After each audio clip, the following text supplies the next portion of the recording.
Okay, this is the answer to number 9.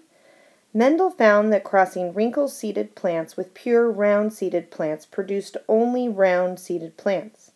What genotypic and phenotypic ratios can be expected from a cross of a wrinkle-seeded plant and a plant heterozygous for this trait? And seed appearance is the trait. So the first thing we need to do is we need to figure out, okay, what's dominant and what's recessive. So the first sentence actually tells us that. It says, Mendel found that crossing wrinkle-seeded plants with pure round-seeded plants produced only round-seeded plants.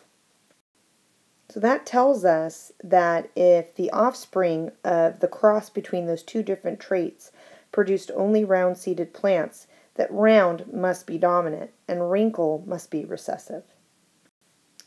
So there's our key, big R equals round and little r equals wrinkled. And then it asks us what genotypic and phenotypic ratios can be expected from a cross between a wrinkle-seeded plant. So a wrinkle-seeded plant can only be little r, and a plant heterozygous for this trait.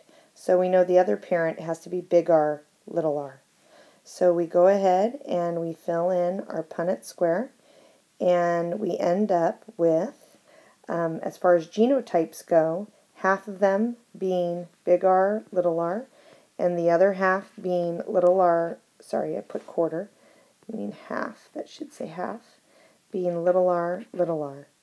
And this translates, as far as phenotypes go, half of them being round and the other half being wrinkled. See if I can fit that in there.